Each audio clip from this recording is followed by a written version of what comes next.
to timo gulugon KTC to ngama be level 6 mar account mostly eno be manage the entire account department. Koro wan gi jo degree mang'eny mastemo ko bende ok konya ahinya nikech at the end of the day imiyo jogi bedo kod expectation maduong' to market more provide my job market to tin. Number 3 en ni Kenya ka yuto marwa en gimiluongo ni Kenya is an agricultural country. Mane gimotimo number 1. Moko modongi okwatim manufacturing maduong' anya manyalo kawo ji mang'eny mostly en agriculture. Yawo matindo gi mawachre school botimo 100% transition bakendo koro chopo boyudo kod university bagin kod degree gi ok ginyal dok mondo gibed e rural setup mondo gitim agriculture kanyo.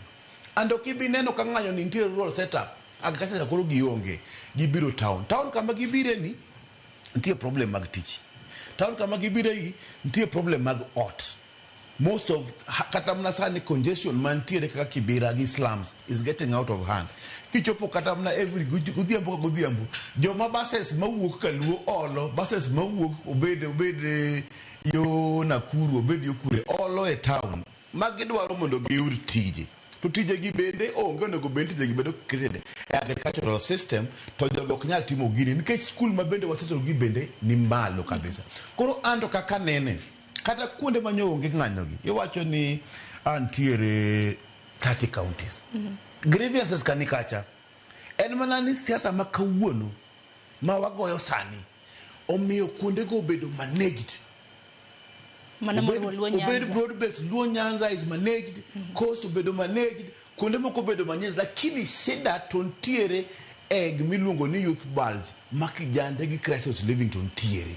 Koro gibedo managed politically for the time being to en a time bomb monego bed no bet gimiluongo ni radical policies manyalo konyo mondo youth bulge ni odog piny mondo obed ni rowere gi ntiere kaka gintiere. Towns tibro no kaka gi pod bro wuokie to kendo ng'anyo moko be ntiere kata mna koro kaka Uasin Gishu ma chache lachane ni ntiere ng'anyo bodi lakini gin ng'anyo makonyo joka. Number 3 obed gunzi or Gen Z. Sani longo ni ji gunzi gunzi gi Gen Z shida joka chalre em nanjo moko lalo bet dukoro bedo tiyo gi jo siasa moko and what have you. Number 4 17 counties gi ibono ka jotelo miluongo ni kingpin mag systems mag political systems jotelo makuonde go ntiere ting'eni problem mantiere infrastructure chande itere kuom serikal to gi feel no jotende gi obed Kisii ntie ng'amiluongo ni Matiang'i obed Makueni ntie ng'amiluongo ni Kalonzo obed Central ntie ng'amiluongo ni Gachagua kuonde go ema gi feel nyaka bed ni jok moko to yudo maber jok moko ntie ma serikal ni kara konyo lakini shida margi to ken kata serikal as we speak now. Shida margi en teach gi crisis of living to bende okinyal nyisa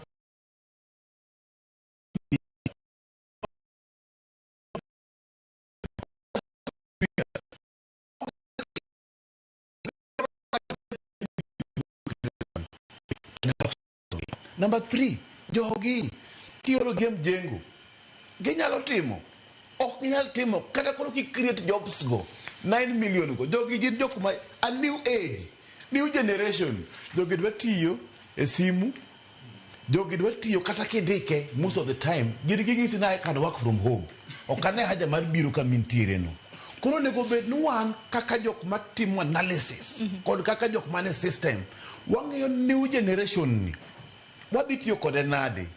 Number last ma 4 en ni ing'e ndalo moko bende wan kod problem kaka pok wakelo magoha penj moro no kwal kae mang'eny ahinya for a number of years to skunde be ni wang'o for a number of years jogi bende ntiere kaka gi believe ni as on attack wang'o gik moko miyo serikal loko pache gi midwaro to ne gitiyo gi mano e wang'o skul kande bagi succeed go koro ka giwuok oko kae to gin gimiluongo ni culture shock.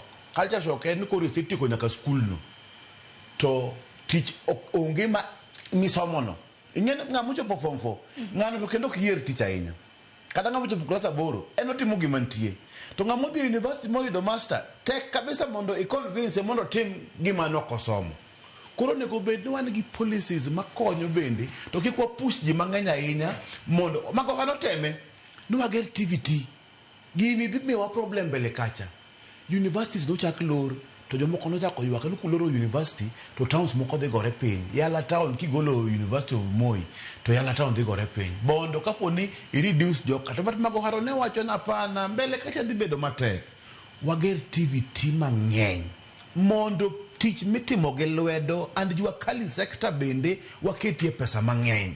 To so long as we keep on pushing ji mondo ji te odhi oyud degree to pod problem ni pod waginene wabro bedogo unless wa control miluongo ni birth rate. Nikech high birth rate bende ka ji chiemo maber, subtal nitie, child mortality nitie, ok ni malo ka nitie chon, iyudo ka population mar joma tindo medo endelea kamora amora to kakino ka gibiro kar ng'eny gi chand jogo kineno seche moko picha margi ting'en the problem is much bigger. To kunde ma aonge ng'anyo en na controlled because of the current political handshakes. And whatever happens, ni Wabed wasetiyo kababa sitiyo matek kabisa. Kakwayo joganda wa mang'eny, adige radio, adige TV, kanyo ganda wa ni holuru. Nke sani koro gumwasa timo, nanda amor. Na succeed, sani koro kapo naivas doaya uduka moro. To nyalo dhi yawe Kisumu. Nikitindire kwe. Wachen joketi mwandu, giwe kwe joketi mwandu investors. Joketi mwandu bende, koro nkichodoro mdo international ginene chande. Kisumu airport chande mdo koro loko beda proper international. Makaka koro Mombasa. Mandege mawuok Europe nyalo chupo Kisumu kanyo.